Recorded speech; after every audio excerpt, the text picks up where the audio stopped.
This episode is sponsored by Winter Victor Studio. Mesdames et messieurs, the greatest festival of our contemporary society, the Olympic Games, is about to begin. This is gonna be close. Oh! They're all completely gassed! They've given it everything on the global bucket! Oh, yeah! Go! Oh! Brilliant, brilliant, brilliant. But that is an Olympic championship. Ready? Hello, fans of TKFLASTAN, and welcome to another episode of Keep the Flame Alive, the podcast for fans of the Olympics and Paralympics. I am your host, Jill Jaracz, joined as always by my lovely co-host, Alison Brown. Alison, hello, how are you? I'm in the satellite studio tonight, so you may hear some different noise. Unfortunately, it is not magical vacuumers. There may be some road traffic. There may be some other things. So I apologize in advance. I could not quite pad things enough. That is okay. But I think everyone is pretty much used to ambient noise for this podcast. Part of our charm. You know what else is charming? We won an award. I know! It's not only charming, it is lucrative. This is great. If you've been on the Facebook group, you probably saw something about something called Podcash. And this is an outfit that was giving grants to podcasters. And we asked you to write love letters, and many of you did. Thank you, because that paid off. We were awarded a grant, so we got $250 to use whichever way we'd like. And that is something we will figure out in the very near future because we have a long list of stuff we'd like to do with the show, and this will definitely help. So thank you everyone who wrote us a love letter. We really appreciate it, and it did help the show very, very much. So thank you. And we are still on a high from Beijing. I'm still screwed up with sleeping time. Are you really? I am. I just can't. Or maybe I'm a vampire. I just cannot go to bed at a right time and get up in a normal time. Or maybe I just love China time, but I'm still struggling. Oh, wow. I think I did okay after this past weekend. I had to go to Indiana, so I was on Central Time instead of Eastern Time. And that kind of not messed me up a little bit sleep-wise, but there were a few days where I got a lot of sleep, and I think I'm pretty much good. What I'm really hurting on is the bow. The bow situation is not good. I am dying. A friend of mine this weekend got Korean dumplings, which were frozen, but they were lovely and a nice substitute, but I have to get some bow pretty quickly. I would like Omelet Man to come back to my house. And just those were so good. And that drinkable yogurt, man.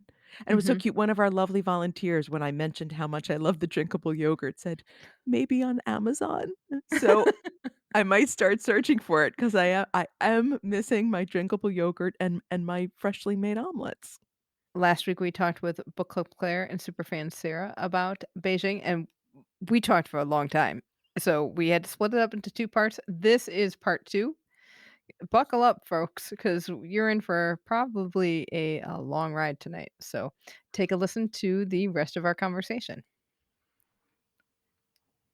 So let's move on to top moments. What were your favorite moments of the Olympics and the Paralympics? Let's start with Sarah. So I came with a whole list written down, and a lot of my things Clare is going to speak of. So I'm not going to include those, but in advance, I echo everything Clare will say, which is probably not a surprise. Let's start with the top moment for me was Alana Myers-Taylor. And I feel like she's just easy to root for. That's a no-brainer that she's easy to root for, who she is as a person. Also, we're recording this on March 21st, which is World Down Syndrome Day. So shout out to Nico, her sweet little boy. And I just love how she has taken her role as a mom, and especially as a mom to a child with special needs. And she uses her platform to not only bring awareness to the Down syndrome community, but she auctioned off one of her jackets that she could afford an opening ceremony to raise money for the Down syndrome organization. And so everything with Alana Myers-Taylor, love her. She's wonderful. And then for her to get there, be elected flag bearer, and then not be able to march because she got COVID, but then to still pull out a bronze and a silver medal. She's the GOAT when it comes to female bobsledding. And it was really great to see Kaylee Humphreys be successful as well with getting a gold. It was cool to watch her compete as an American because I know I'm very biased towards Team USA. We've already established that. But with her journey and everything that she's been through, and especially with things that are coming out now about bobsled Canada, I think she's probably feeling very vindicated. So yeah, our women's bobsled team, love them all. Claire, I know you like bobsled too. So it was great. I have a quick interruption. Yeah. How was the sliding coverage here?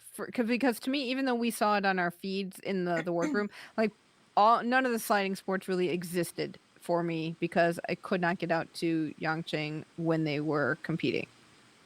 Okay. It was pretty good. They would show, I think in the afternoon, the evening coverage, they would show like the top, 5 sleds. They would show like the round 3 run and then the round 4 run, of course. The funny thing was they promoted the heck out of monobob during the Super Bowl, and it was everywhere. And so the word monobob trended on Twitter because people had no idea what it meant. So they're like, this is what I think monobob looks like. And then random meme of something. Even my brother got into it. So that's how I realized it was something, because he wouldn't have a clue about Olympic stuff. And I'm like, why are you talking about mono? Oh, that's why. So it was really interesting to see that kind of emerge from the Super Bowl coverage. But otherwise, it was kind of the normal stuff, especially because Team USA only had the women's sleds be kind of, top tier compared to the men's sleds that were very mid-tier compared to Germany and others, and mostly Germany. So that's what I saw. And I will admit, I do love bobsled. I love bobsled still. But with this Olympics, I suddenly realized that maybe bobsled isn't my favorite Winter Olympic sport. And it made me sad. But then I realized that I think after 2 Winter Olympics, I think biathlon is my favorite Winter Olympic sport. Oh my goodness, that sport is amazing. I can't get enough of it. I've been watching the stuff that happened over the weekend in Oslo, to wrap up the season. It's fun stuff because, someone's in the lead and then they go to the shooting and they miss 2, and all of a sudden there's a new person in the lead. With bobsled, if you're in first place after the first run, you're probably going to be staying there. So it's kind of anticlimactic. Okay, you have 3 more runs to go. But for bobsled, you're changing it all the time. And there's fewer... For biathlon, there's fewer, one person's in the lead the whole time kind of things. And I just really love that dynamic. And I also love that biathlon has several events where first person across the finish line wins. And I realized that I really hate time trials, and the Winter Olympics has a lot of time trials. So that also made biathlon even more cool in my eyes. So way to go, biathlon. You got a converter. And as I discovered, the biathletes are gorgeous. Sarah, I know you have like a long list, but how about one more Olympic and then a couple of Paralympic moments? I'm going to say another huge Olympic moment, and not so much a top moment by the classic definition of it, but I think something that was so important is watching the way that Michaela Schifrin handled herself, in the way that, of course, there were people that were screaming on social media or the interweb saying, oh, you suck, you failed, whatever. But I feel like for the most part, it was very supportive of her. And I found it very fascinating to watch her process what was going on in lifetime. And that takes a lot of guts for her to be so open and so real and transparent about what was going on in her head and her feelings and her emotions. And I just really appreciated that about her, and her getting up and not giving up. And I'm going to tie in that I loved the skiing mixed relay. That was incredible. We had so much fun watching that. And I will say all the mixed relays. I want them all. Just everything. Luge, give it to me. Give me all of it. Snowboarding, yeah, and just everything. Okay, and I could go on and on with that. So I'd say that was another huge Olympic moment. Obviously, and I don't know if you want to talk about this now, but one of the more significant things is figure skating, but I feel like that's a different topic. Paralympic highlights. Obviously, love sled hockey. Shout out to Taylor Lipset for amazing commentary. Ukraine getting to the Paralympics at all, I had as a significant moment, and then being there. And then, of course, their biathletes sweeping the podium on day one of competition. Oksana Masters. There's nerds coming of her performance in Tokyo and showing up and going 7 for 7 with medals.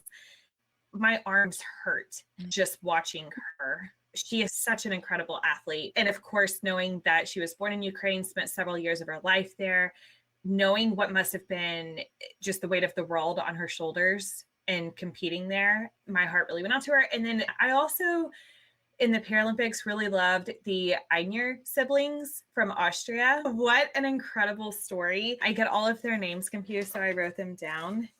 Okay, so Veronica, Elizabeth, Johannes, Yes. and what was the last sister? Barbara? Yes, Veronica, Barbara, Elizabeth, and Johannes. And Johannes is the brother. Bomsy and Hansi.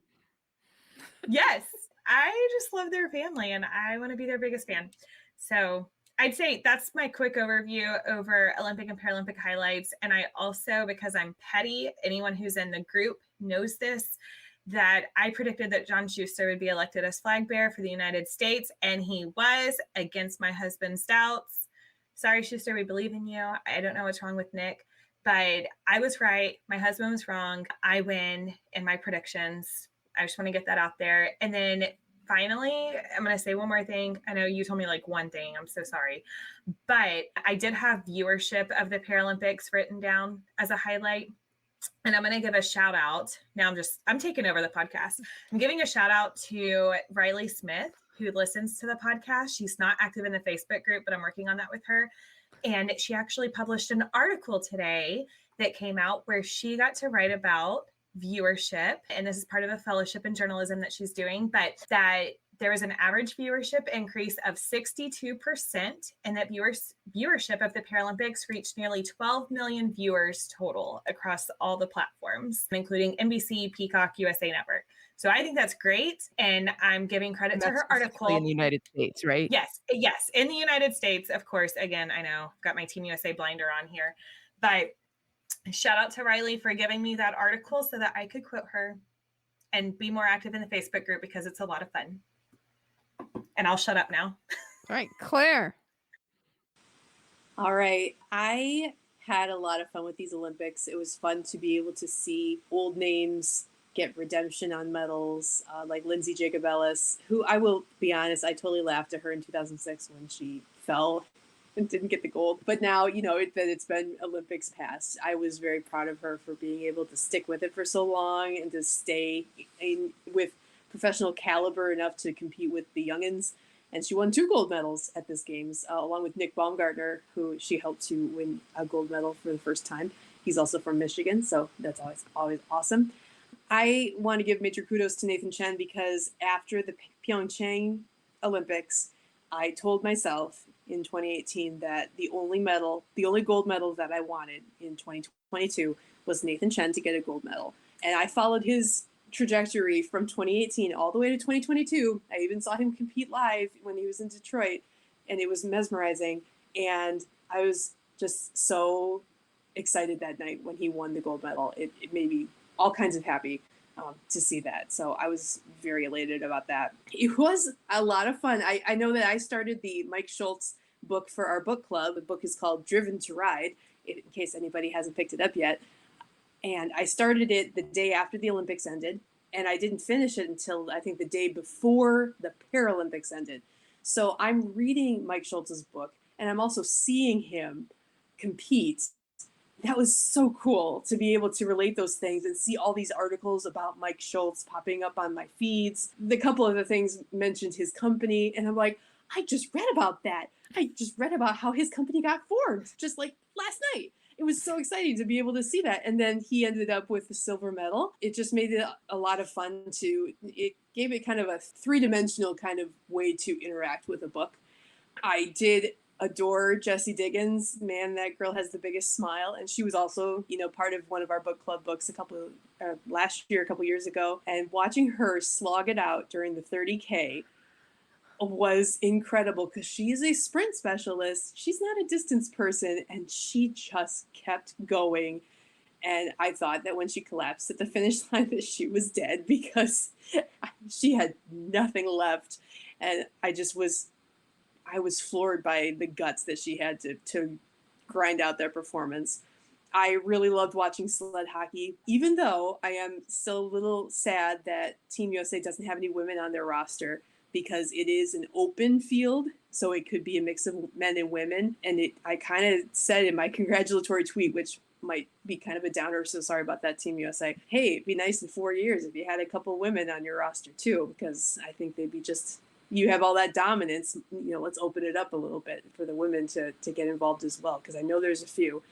And then the last one that I wanted to mention is somebody that might not be noticed by many people, but I did notice her, and that was Sydney Peterson. She is a standing cross-country skiing athlete. She has disabilities in her arm, so she's only able to use one ski pole. And just watching her get so red-faced while skiing made me relate to her so much, because I also, when I exert, I get so red-faced and it's embarrassing, but it's like, I am relating to you, Sydney Peterson.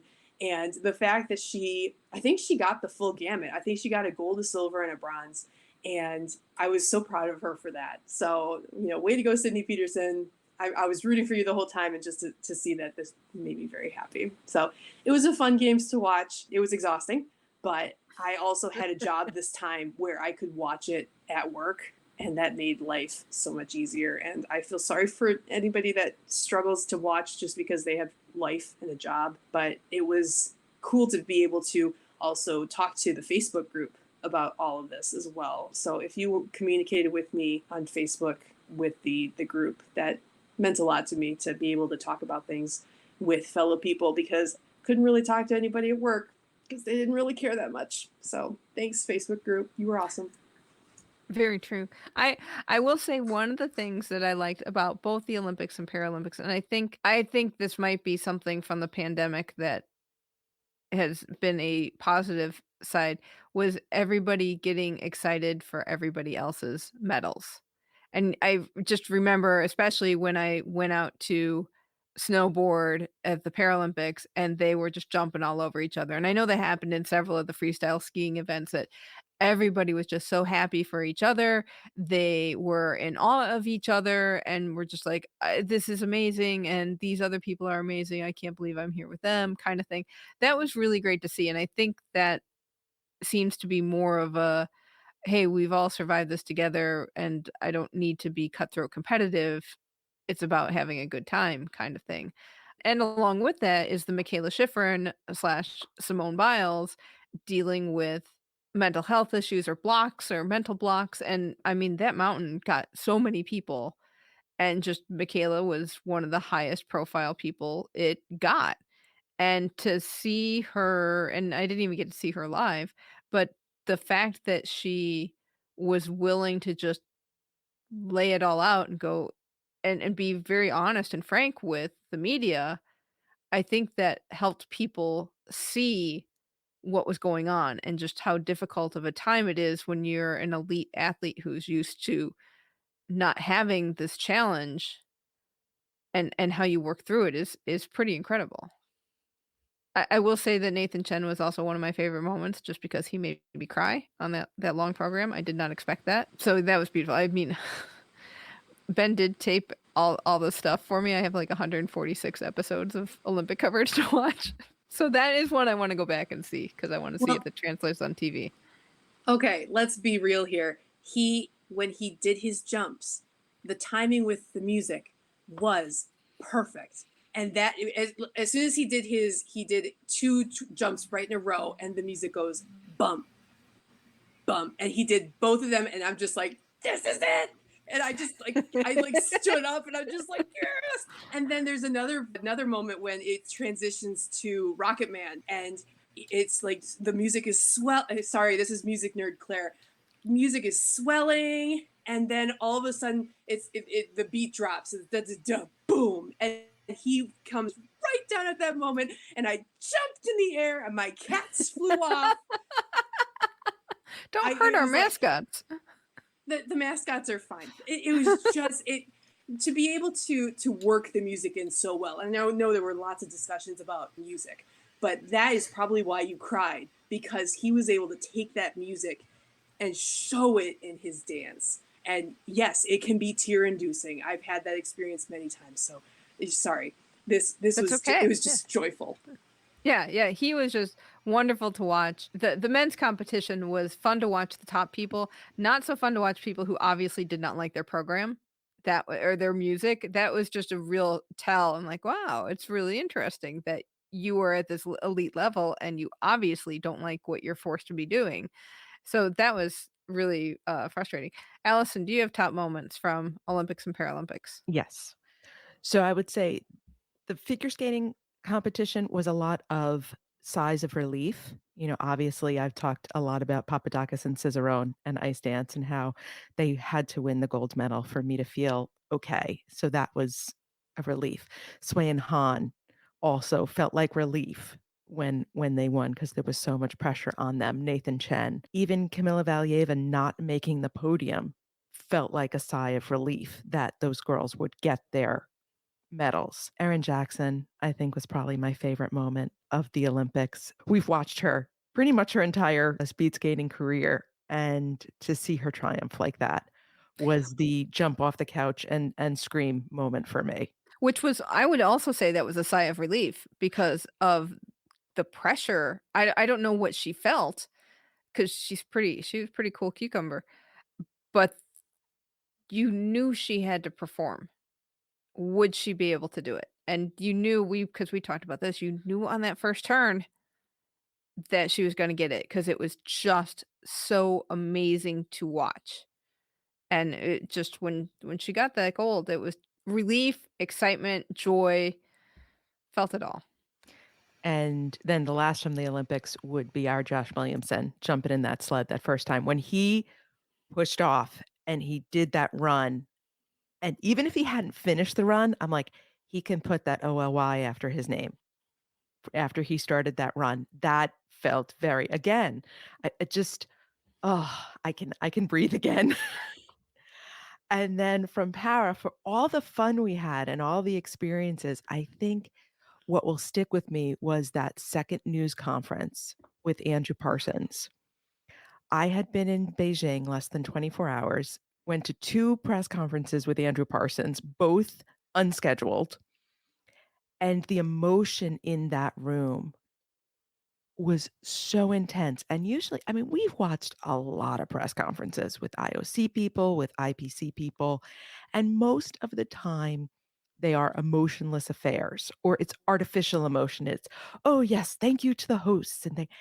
This emotion was so palpable, and not just from Andrew Parsons and Craig Spence, the IPC spokesperson, but from the other reporters in the room, which, as I came to learn, is extremely unusual. That will stick with me, and it'll stick with me in that what we see on television of these press conferences is such a small part of what's really going on. And we saw them walk in beforehand. Andrew Parsons just looked so much more exhausted than he had 18 hours previously. The mood in the room was completely different. Everything had changed, and everything changed for the competition itself. And then, of course, right after that, the Ukrainian Paralympic president spoke. So again, that emotion continued and became difficult, I think, for all of us to process in the way that it should. I mean, we're dealing with war. It should be difficult to process. It should be emotional. It should be hard. And that made what was happening in Ukraine actually more real than anything else, which seems so counterintuitive. You see children suffering, and yet sitting in that press conference with first Andrew Parsons and then the president of the Ukrainian Paralympic Committee made it so personal. in a way I didn't expect. Right, and in that 24 hours, because we talked about this on the show, just the feeling of a potential boycott, or that things were going very south very quickly, and we need to right the ship and make sure we have a games. That was just such a revelation, I think, in the second press conference, and then just the despair you could see on the Ukrainians' faces in that second press conference, and the president of their Paralympic committee probably has a lot more practice in being polished and being in front of people. The gentleman whose name I can't remember right now, who was next to him, who was helping translate, you could just see the tiredness, the despair, the grief all over his face, and it was just heartbreaking to watch. It makes me look at 1980 very differently, Mhm. and not in a good way. I am waiting to hear what life was like in that day where they were still going to be allowed to compete and they were still in the athletes village, because I was kind of wondering, okay, when are we going to start hearing all these stories coming out of Beijing? Nothing's happened yet. It's been a week. I'm still curious if anything is going to come out, because just to be able to hear the honest truth would be fascinating to hear. Even now, we're hearing that with Alyssa Liu, her and her father dealing with this scandal with Chinese nationals kind of spying on them. That's starting to come out now, and just how much more are we going to be hearing after the fact? And the closed loop kept us from hearing a lot of things because we only could talk to the athletes in the mix zone. We were not allowed in the village. We couldn't see or hear anything directly. And we kept asking, and other journalists kept asking, what was happening in the village, because they said, the mood in the village had deteriorated rapidly. We may never really know, because it's all going to be after the fact and filtered and later on. We will never get those in the moment stories. Right, and which village, because there were 3 athletes' villages. Ukraine was only in Zhanjiku, because they only had, cross country and biathletes. What else was happening? Especially because RPC had a sled hockey team, they had a curling team, so they had more team presence in Beijing, and, of course, they have strong Nordic skiers and biathletes as well. So where was this all happening, and how did the IPC kind of work with 3 different locations in trying to understand the tone and tenor of the situation? I mean, it's just kind of incredible. You want one of those Yeah. articles that's the oral history of this day. Yeah. Yeah. I will pop open a bottle of wine, get some cookie dough, and go to town. Yeah. That would be so fascinating.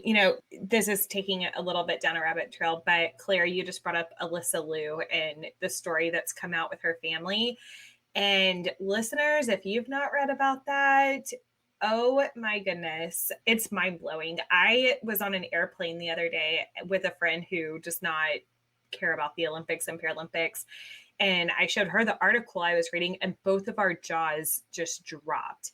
I mean, people calling Alyssa's dad trying to get personal information, which, side note, this is why you don't ever give personal information out over the phone without knowing exactly who you're talking to. I mean, just wild, wild stuff. But I gotta say, props to the State Department for keeping her safe. And it sounds like Team USA was on top of it to keep her safe, but it did also bring up the question. We know that there's COVID. We know that there's these issues that have gone on, and that these are, to knock a dead horse down, unprecedented times. But my first thought was, once again, we had a minor who was traveling without a parent, and her family had to depend on the State Department and Team USA to keep her safe. And that's really scary. And so I'm just really thankful that she was fine, and it sounds like they're on top of their stuff. So good for them. But yeah, it's a really interesting situation. I look forward to hearing more about that story, and then of course that infamous day.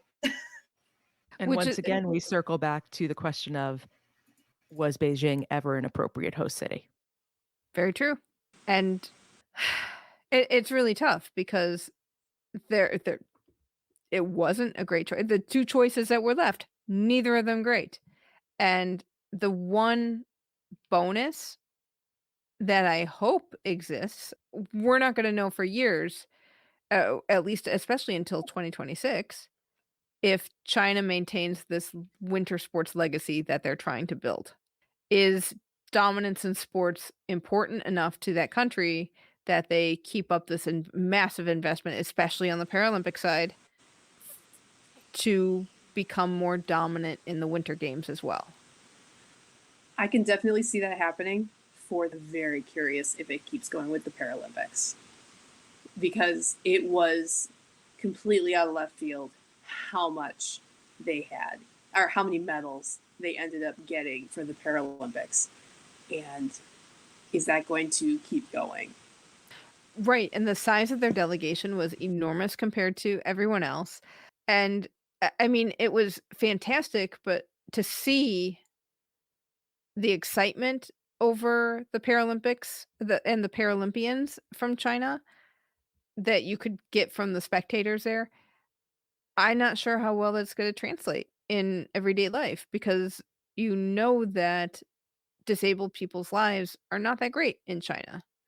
And maybe this lucky few will be able to transcend that, but I don't know. I worry about this being a one and done situation and crushing the hopes and dreams of the athletes who are competing now and the athletes who or the future athletes who see these people on TV and think maybe I can do this too.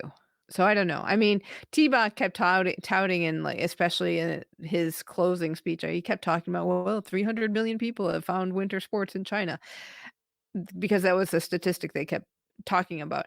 And I think that there there is more interest in winter sports. I hope that the incessant playing of the Olympics and some of the Paralympics, we saw more Olympics during the Paralympics sometimes on the sports channels there. I hope that helps give interest. I hope that China doing well during the Olympics has sparked more interest because like Eileen Gu was kind of plastered everywhere. She had a ton of commercials. Some of the speed skaters were plastered everywhere. Sui and Han had commercials, that kind of thing. So hopefully that helps bolster winter sports. Zhangjiakou, I liked it as a town. I thought it was a really cool place. It looked like it would have been a massive party if there wasn't a closed loop in COVID. And they had ski resorts there. I don't know how good I'm not a skier, so I don't really know how good the quality would have been. But I mean, there was just ample opportunity. You could totally do a day trip because of that bullet train. You go out an hour, you ski all day, you come back at night. Fantastic. I mean, so hopefully that builds something. So, but that's a nice segue into not so great moments from these games, besides questionable host city. Okay, my Twitter handle is Light the Cauldron. And that's What cauldron? That's all you really need to know. Oh, you should have seen me at the opening ceremony. I'm sitting there watching. I'm so excited because I don't know what they're going to do. Actually, in my head, I thought, is the entire bird's nest going to be the cauldron? Are they going to light the whole thing on fire? Because I thought you could only do that to top what they did in 2008, which was marvelous. And then all they did was stick a torch in a hole. And I was in utter disbelief. And I had to go on the treadmill and do an entire hour to get my absolute anger and disgust and frustration out because there was no cauldron. It was whatever you called it. I appreciated Snow Flame. I could see that for what it was. But even then, I'm seeing pictures during the Olympics of it looks like it's not even lit because going back to your green Olympics, they did this kind of low low flame that sometimes couldn't be seen. Sometimes it looked like it was out, and you're supposed to keep the flame alive and you can't even see the flame. I was just so irritated the whole time, and I understood where they were trying to come from. They were trying to get a snowflake theme in there, but the way that they could have done it could have been so much better. And it was incredibly disappointing. I'm still disappointed to this day. That's like the one thing that you need for the Olympics to be good. It's a good cauldron. Yeah, we kept waiting whenever they put the torch into the snowflakes. We were like, all right, where's it gonna go? Oh, that's it. Okay. And I loved the snowflakes. I love how they put all the different countries together. Thought that was so cool because everyone marched out with their countries, and thought that was great. But yeah, it's been said, y'all know I have this other little podcast, and Jonathan on that podcast and I were talking, and he referred to it as the smaldron. And now I'm thinking about it as a smaldron. So yeah, I'm still saying what cauldron. There was no cauldron. So I think we're all a little salty on that one, and that's okay. Yeah, it was frustrating, the whole lead up to it, except for like when athletes came out in that last run up to it, which was also like, hey, we're gonna run maybe 10 meters, and then you pass it off to the next person. It was just one little line in front of our viewing platform. That was a letdown, especially when you had, who are these people that are lighting it now? When we saw that it was like decades, from the decades, I'm like, who is from now? Okay, and then the unknowns basically that they chose, especially one of Uyghur descent, to make a point, and then that person she competed once, but then like was not on different races that she was supposed to be on. So that was kind of interesting. And in the Paralympics, very famous in China and beloved Paralympian, visually impaired, had such a difficult time screwing the torch into the snow flame. It was tough to watch. So yeah, I agree. I loved the snowflake idea. I hated the fact that I mean, how hard would it have been to put a little cauldron in? You can make it small, but something where you could actually see the flame. And they had two of these snow flames in Beijing. I mean, the snow flame was not in the closed loop because I could not go to it. It was kind of in the closed loop. They had the section between the venues and the bird's nest was kind of a walkway for spectators, and that's where the Olympic rings were, and they had some other displays, and they had the cauldron set up, but like you saw it from the bus window, and then you couldn't hardly see the flame. It was just, what a letdown. And I know the director had said, "Oh, this will be kind of controversial, and it's going to be different than anything you've ever seen, but let's go with it." I don't think anybody wants to go with it. It's like when the company that Alison and I used to work for, they would have big fancy holiday parties, and they would be the type of holiday parties that would be in a museum or a four-star hotel. Then 9/11 happened, and we moved to a field house, and like the wives of the partners said never again. And we went right back to fancy holiday party. They made that happen because it was such a letdown. So I have a feeling that there are people in the membership of the IOC who probably went, yeah, no, we're not doing this again. You tell the next people, don't do this. Well, I just wonder if people in Paris had a similar idea, and now they're thinking, oh, outrage. Yeah, okay. So come on, Paris. The city of light. Do not let us down. Other not so top moments. I mean, figure skating, and there's so much to unpack there. And I know that we could probably talk about it for an hour, but so much there. Russia doping shouldn't be there to begin with. Camila should not have been competing once she had that positive test. abusive coaches on display, very cringy, uncomfortable. But I will say, as hard as that whole situation was to watch, I also think it was very important for it to be on display. So someone asked me if they should watch it. And, I told them it's really tough and it's unfortunate, but it's also really, really important. And then, not just because it involved Team USA athletes. So I'm going to say, I would say this about everyone affected, and Japan was also affected here, but for any athlete to compete and know that they picked up a medal and then not be able to go home with a medal, I am still really livid about that. And yes, Team USA, they were silver medalists, which was great. That was a great accomplishment for them. So this, there were different conspiracies floating around from Russia, propaganda, what a shock, that, oh, this is a Team USA ploy to try to get gold. No, USA knew that silver would be a great accomplishment for them. Anyone who's followed figure skating was aware that that would be a great placement for them to be in second. But obviously we knew anything could happen. I don't think anyone could have anticipated this. And then the solution is, instead of giving you your silver medal that you at least have that, or giving Japan their bronze medal, the solution is, oh, well, here's a torch that you can have while we wait to figure out what color of medal you get. And then knowing that they're not even having this resolved during the Olympic Games, they come home without medal. They miss out that on the moment of walking through the airport, showing their friends and family that couldn't even watch them compete, showing them what they earned, and then what sponsorships are they maybe missing? And I would hope that they're not missing sponsorships, but that still just seems to be a part of it. They have a chance to maximize this opportunity, and they don't have a medal in their hands to show for it. I'm still really livid over that. So, hopefully in the future, there's some plan going into this, but it's ridiculous. And my heart just breaks for all the athletes that were involved. I've periodically gone through, and this is very much the social media side of me. I like to see athletes during the games, like Nathan Chen. I saw his Instagram grow hundreds of thousands of followers during the games, and that's just so fun to watch.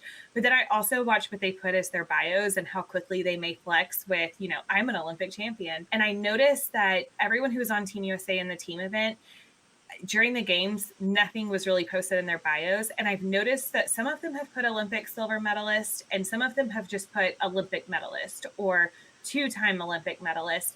And I just hate it for them. I hate that they don't really know where it lands. They don't, I think they can safely call themselves a silver medalist, but I just hate that. And again, I would be saying this even if it was not Team USA. No athlete who deserved to be on the podium should be going home without a medal. I don't know. That was a huge thing to me. And again, the abuse that we saw on display, all of that was just atrocious. It was terrible. And everybody lost. Everyone's affected when you decide to cheat and not compete clean. That is so true. I wonder if the IOC thought that Russia would not give back the golds if the doping was upheld. I think I saw that. I think I saw that was the main reason that they weren't going to do it. And I don't know if they have a direct quote on that or if that was speculation. It's been several weeks, of course, but I remember seeing that idea floated around, which, again, okay, don't give them the golds, but still let the other athletes go home with the medal. I think that I think that they would happily exchange it if they got upgraded, but they know that they're not going to get any worse than what they already have. For the second Olympics in a row, I did not watch the women's competition at all.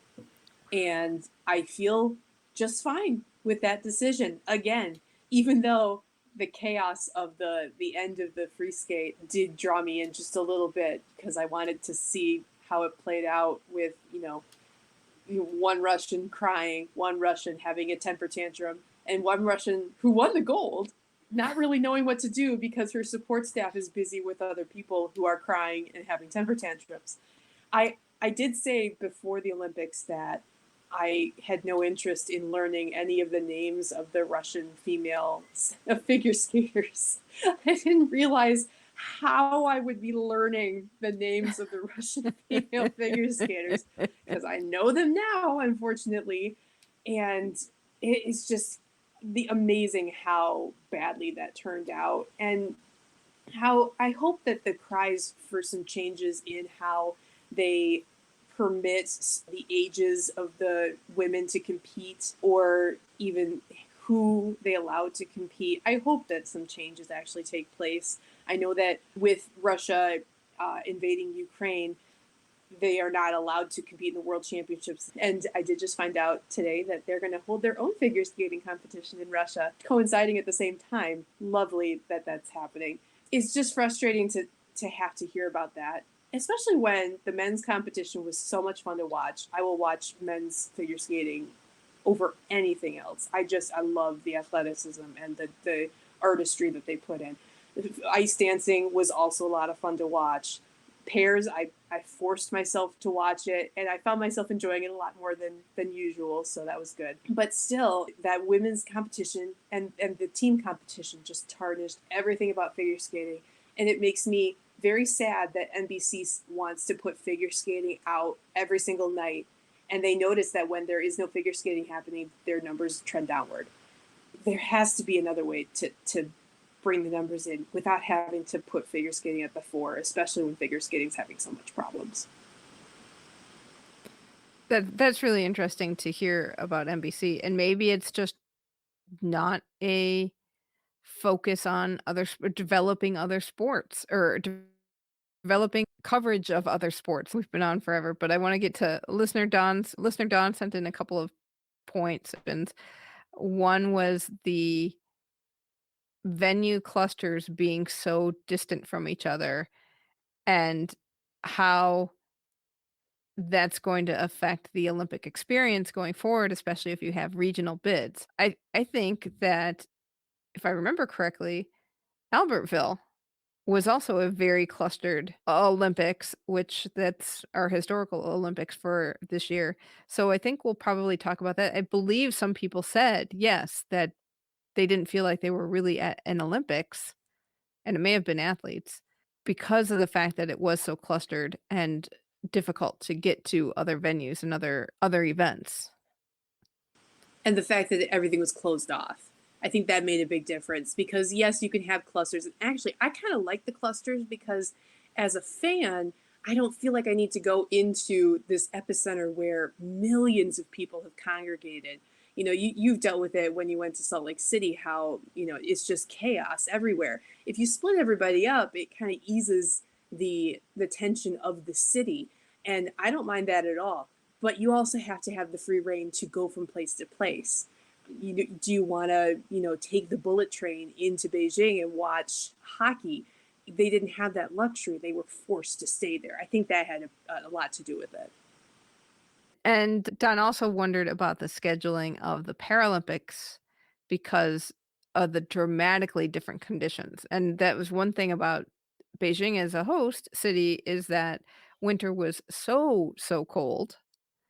And then for the Paralympics, everything warmed up. And we thought, well, this might be better for athletes who have problems regulating their body temperature, but it also resulted in horribly slushy snow because everything melted, and then competitions just getting moved right and left because everything melted. Yeah, there's gonna be a gap because you've got to do a transition from you've got to get people out of the Olympic Village. You have to transition all of the signage and everything to Paralympics, and a lot of times, like for China, there were different systems in play.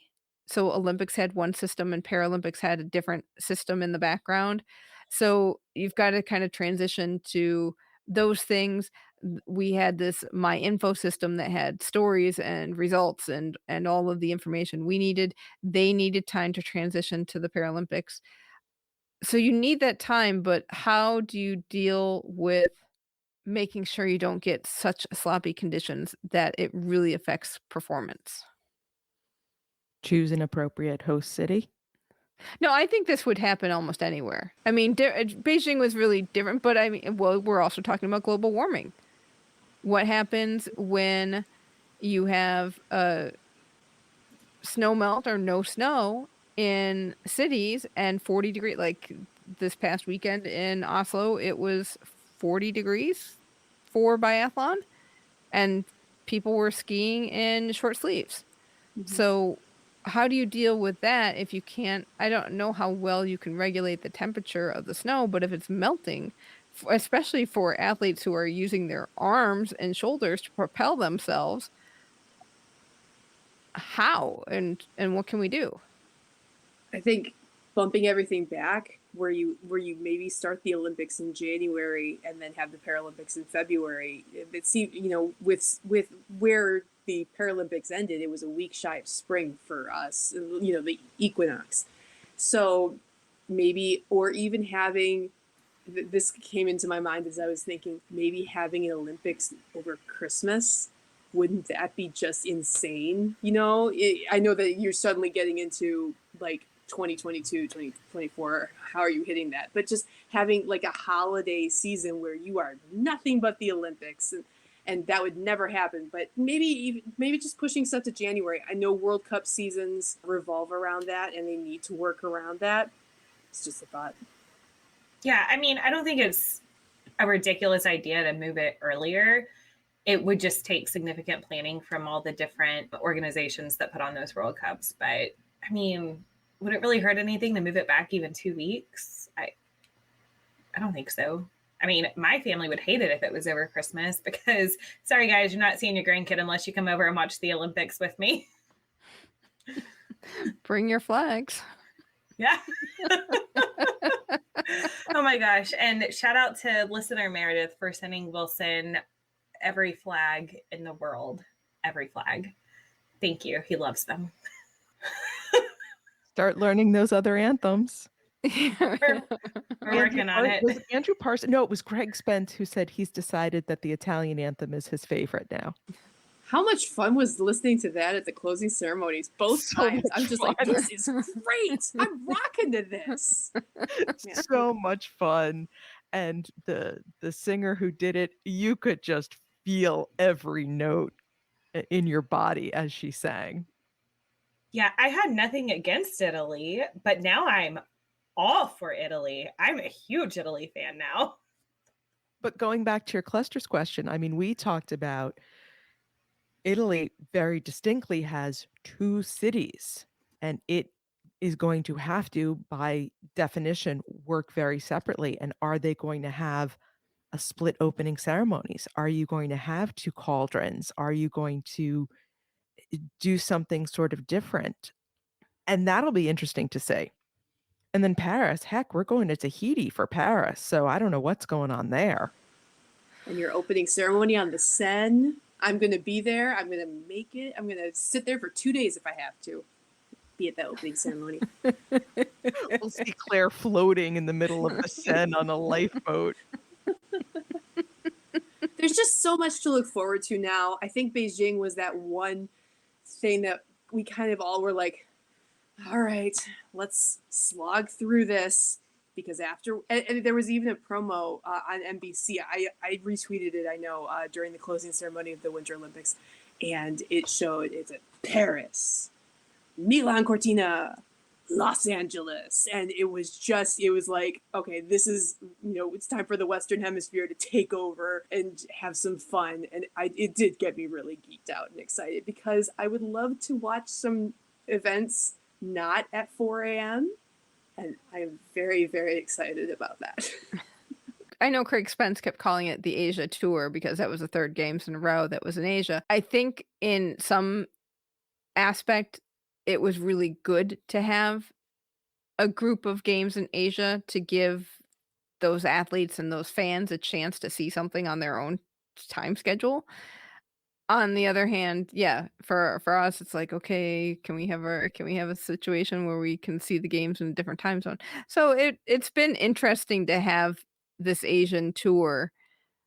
It'll be interesting to see the differences in the next 2 games, not just in Europe, but hopefully post-COVID, and also not dealing with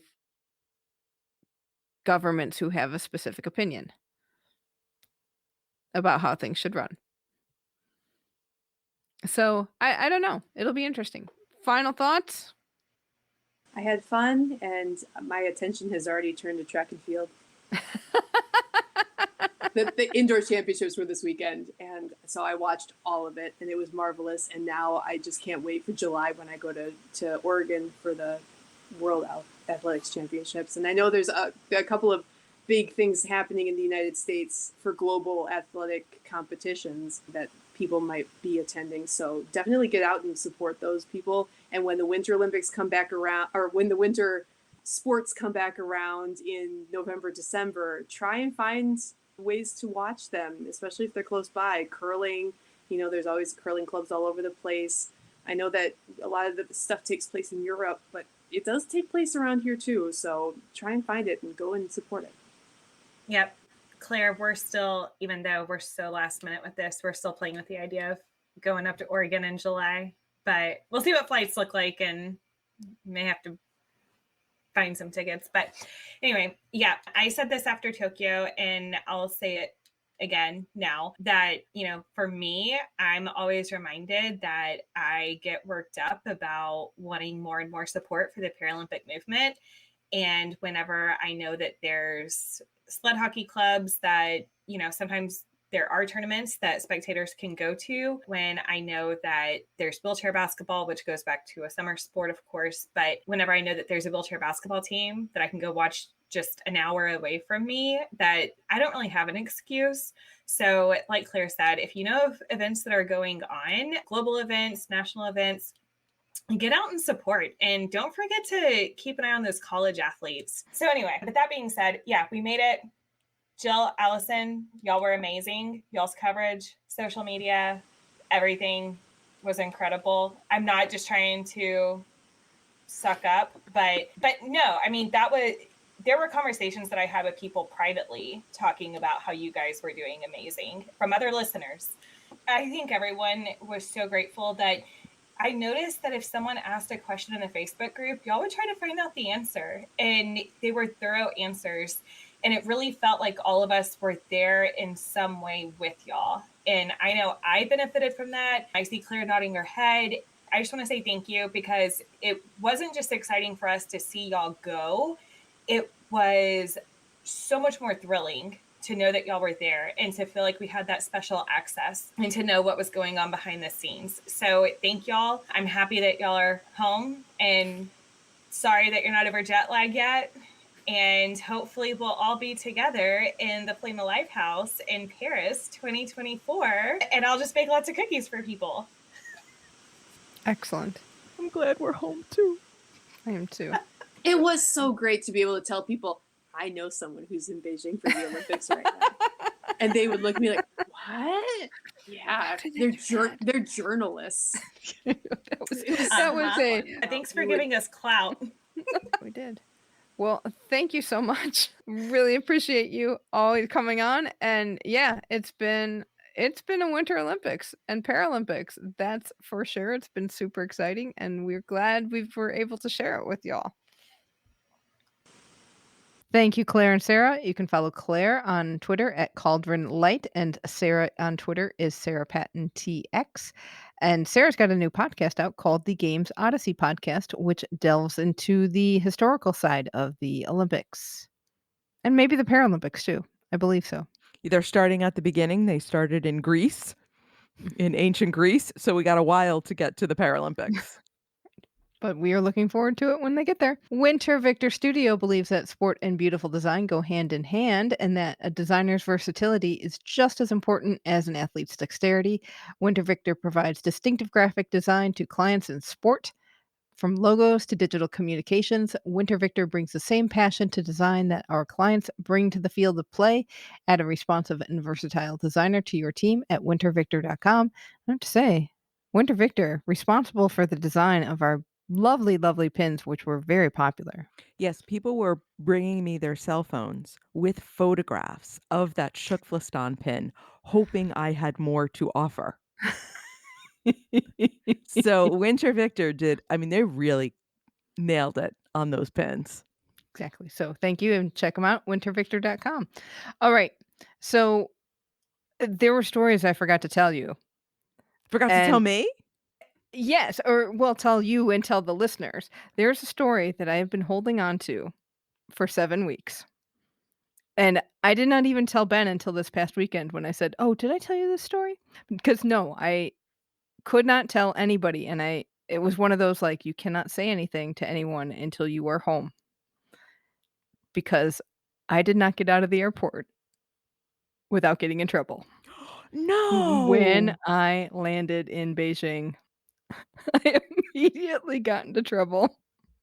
Well, I knew you weren't great at following directions as to where you're supposed to go, and there were some, going down the wrong corridor. No, this was more of a little misstep. So, when you got off the flight and the hallway you got off on was just decorated with Beijing, and there's Beijing stuff along the way, and you're there and you're excited. You almost made it into the closed loop, and you've had a very long set of flights, and you're tired, and it's exciting to see Bing Duen Duen and Shui Ran Ran everywhere. So you go and you get your COVID test, and then you had to go down to passport control. And on the way, there was a big, like, cardboard cutout display with Bing Duen Duen and Shui Ran Ran. That was the first big one I saw. So excited, I took a picture. And then from my left, I heard a hazmated voice say, "No." I was in the no picture taking zone. And he came right over and said, "You have to delete that." So he watched me put that photo in the trash of my phone. Did he watch you empty the trash as well? No. So he watched that action. I went on my merry way because he was satisfied. Got through the rest of passport control and customs and getting my credential activated and getting the luggage, getting on the bus. And then I found the photo again. I don't know if you saw it because it might have gone to the drive, but I did take it off the drive.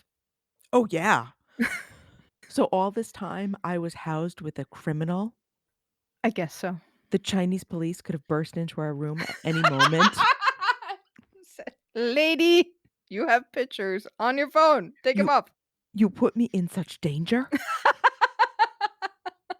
I could have been kept from my drinkable yogurt from your illegal action. No, but they were very serious during passport control about the no pictures Yes, and the of no course. phones, and it was intimidating. Yes, and I mean, it's in every passport control around the world because it was in the US too, but I think people still use their phones here and there. But yes, they were very serious about no photos. But if they were serious about no photos, do not have a very cute display of Bing Duen Duen and Shui Ran Ran there to greet me. Have a display of hazmated people with, like, a janky welcome sign. Yeah, and they didn't have, like, what I was greeted with, "You are so beautiful. Welcome to Right? China." I didn't need to Right. take a picture, I just felt the love. That's right, I think after, like, 4 weeks of people coming in like that, they were like, "Oh, thank goodness, somebody that's really good looking." You could really see it through my glasses and my mask, how gorgeous I looked after 26 hours of flying. So, yeah, that was a story that I could not tell anyone until I got home, was safe. We also did not tell about the scariest night I had, and this was really freaky. I will say this. We're both in bed, sound asleep, and I don't know if we talked about the beds at all, but you loved them. I thought The they were lovely. the beds are different. They're The very beds are hard. I kept saying like, "Well, they're flat, Ben. They're flat. They're hard." If you have a foam mattress, this is very similar. It does not have the ebbs and flows of a coil mattress. It has that very linear top. Yes, but it also does not let you sink in. It is just a hard surface, so it's a little different, I think, if I remember correctly, it's a little different than a Japanese mattress, which is also very hard, but you kind of felt a little give from a futon type of perspective. This was just like a flat surface that had no give, and it wasn't like you were quite sleeping on a board, It was but a soft board. yeah, it was getting close to that. So we're both asleep, and it's like 2 or 3 in the morning, and your phone goes off, and I, for some reason, heard it because usually I can sleep through a lot of stuff, but I heard this, and I was turned away from the nightstand, so I flip over to figure out what's going on because I thought it was my phone, and I flip over to get the phone, and the hard surface of the bed is also a little slippery. And I flip over, I get all tangled up in my duvet, and I slide off the bed as I grab the phone, and as I do that, my head smacks on the nightstand. Like, the side of my head just smacks really hard on this very hardwood nightstand, and I slide down onto the floor. I don't know what's going on.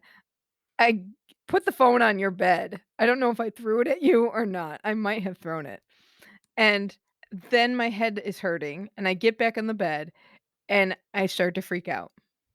And Now I am in the other bed sleeping through all of this, which is quite surprising because I do have mom sleep patterns, where often if I hear crashing and slamming, I will wake up, but I did not. I think the hours we were keeping outweighed, and I knew I wasn't with my child or my puppy, so I just slept through it. Yeah, so I start texting Ben eventually underneath the covers, and I am very freaked out that I am going to have a Natasha Richardson moment, and Bob Saget has just passed away from hitting his head. I am freaked out about this, so I'm texting Ben, and I eventually move to the bathroom, and I call because he's like, "Let me talk to you." So I call him, and of course, I'm crying at this point because I don't know, I'm exhausted. I can't go to sleep because what if I Natasha Richardson it and the head hurt was just gonna kill me? And he's talking to me, he's like, "You can always go to the hospital, you have health insurance, you have supplemental health insurance," and the idea of getting into an ambulance and going to a Chinese hospital, even though I have driven by many of them at this point on the bus, and they look perfectly fine. I did not want to do this. So, he's trying to calm me down. He finally goes, "What are your eyes dilated?" "No, they're fine." And he finally goes, "What's the square root of 16?" And I said, 4. And he goes, "You're fine, but wake up Alison and ask her about it." So I wake you up. Yes, and I immediately go into mom mode. I mean, you tell me something happened, and I just bounce up and am able to have this conversation with you, like, 2 seconds after you wake me up, and I'm like, "Okay, let me look at you. Talk to me. Are things blurry?" And I start asking you all these Yes. questions, and then finally decide, "You're fine, just rub some dirt in it." Yes, and it was just like, "You're fine." Then, like, you went back to bed and almost instantly are just asleep again. But to me, the best part of the story is we get up the next morning, and I look at you and I say, "Are you dead?" And you thankfully answered, "No," and we just went on with the rest of the Paralympics. Yes, because we determined I hit the side of my head, which you had said and Ben said, "Well, that's the if you're gonna hit your head, that's a good place to hit it because that's where the most skull is." So, scary times. Oh, man, that was scary. It was a hard day the next day, I'll tell you, because I did not sleep very much, and that's saying a lot when we weren't sleeping very much to begin with. Well, we're glad you're not dead, Jill. I'm glad I'm not dead either. Welcome to Superfan. Oh man, Erin Jackson is living large, and I'm so excited for her. She got her parade with Joy Mantia and Brittany Bowe. They also got the key to the city, which is very exciting. Which I know it's a just a odd thing, but key to the city, very important. And got to attend the Vanity Fair Oscar party. She looked She gorgeous. did look gorgeous. Oh my gosh. Got to hang with some celebs. That was awesome. Wearing her medal. That's awesome. She doesn't need to borrow any jewels. She I brings know. her own. That's right. It's a good conversation starter, I bet. You got an Oscar? I got a gold medal. Mm. Hmm. Clare Egan was reelected to serve another 4-year term on the International Biathlon Union's Athletes Committee. Yay, Claire. Our Seychelles swimmer, Felicity Passon, got some funding from the Olympic Solidarity Committee section of the IOC. So she's going to have a scholarship that will help fund more training for 2024. So hooray! Kelly Claes and new partner Betsy Flint finished fourth at their first tournament together, and it was the first tournament of the beach volleyball season. Sweet. Which means it's going to get warmer. I got And nothing else. sandier. And we have a new Shukflastani.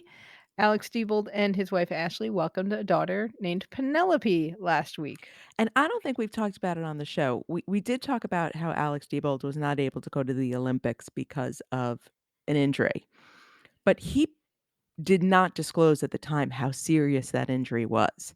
He was in a medically induced coma for 4 or 5 days. It was a pretty significant concussion. So once I heard the news about beautiful Penelope, who's got a full head of hair, and I just already think she's adorable, I'm thinking, so there's Ashley heavily pregnant in Italy, and her husband is in the hospital. So to see the pictures of the 3 of them posted on Instagram were just so joyful, and I'm sure a really joyful time. And Penelope is just a little button. We love Shukflastani babies.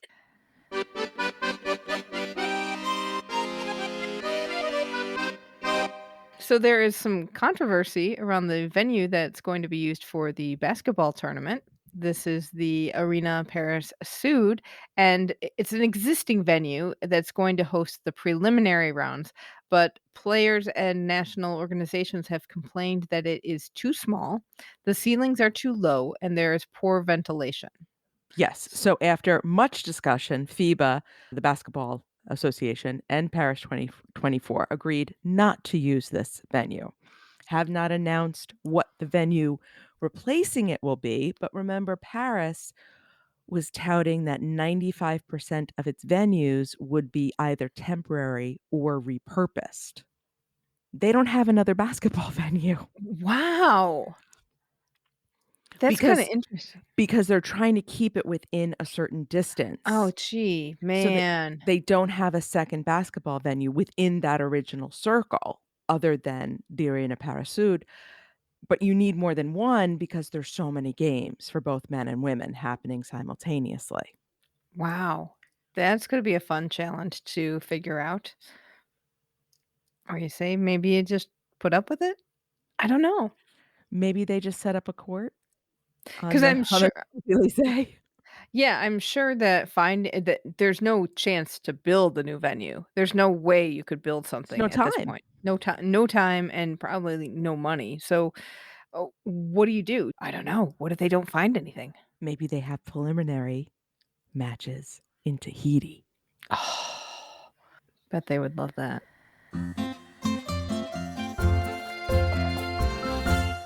I feel like this is gonna be a trend. If we get one more week in a row of news from Milan Cortina that is a little off, should we say, it's not gonna bode well, and we've got 4 years to go. There are reports that Vincenzo Novari will step down as the CEO of the Milan Cortina organizing committee, and those have been denied by an unnamed spokesman to Around the Rings, but we've seen this in some other publications. Also denied any conflict between Novari and CONI, which is the Italian Olympic Committee, and their president, Giovanni Malago. The organizing committee has a board meeting on April 6th. So there have been reports that he'd step down because he has no winter sports connection. He's brought in as a Correct. businessman. And he wasn't necessarily making a winter sports connection, from what I understand. Right, but they were touting that Navari was making a lot of connections with sponsors and building that side of it. But how is that for the operation side of it, which is kind of the crux? Good times. We will find out in another week or so whether or not he will be around. I just like to imagine Giovanni and Vincenzo sitting at the table with their cups of espresso, and one of them puts a spoon of sugar in and the other one just drinks it black. Like there's all the one-upmanship going on and who's going to run this show. We'll see. We'll find, yeah, like you said, we'll find out April 6th. Um, Says. d'April. Hey, good job. I've been practicing. We want to give a quick thank you to all of our Patreon patrons, especially those who came on board. Hey, if you're not a patron and you like brackets, because we are in the season of bracketed sports here in America, we are playing Mascot Madness on our special bonus episode this month. So this year we are pitting the Winter Olympic mascots against each other to see who will reign victorious. If you'd like to hear it, check out the patron options. This goes to our silver medal members and above. And so you can all look out for that at the beginning of April. You can find out more at patreon.com/flamealivepod. And that is going to do it for this week. Let us know if you have any other burning Beijing questions. Or other stories of sleeping issues from Beijing. Hey, I do want to know, how are you? People were up pretty late and they got up pretty early. So how do y'all do with your sleep cycles? Get in touch with us. You can email us at flamealivepod@gmail.com. Call or text us at 208-352-6348. That's 208-FLAME-IT.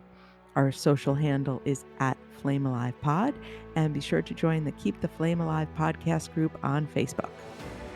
All right, next week we are going back to Albertville. We're going to get back into that Albertville historical groove with our friend Tom Kelly, who's going to tell us a little bit about the skiing that went on there. So in the meantime, thank you so much for listening, and until next time, keep the flame alive.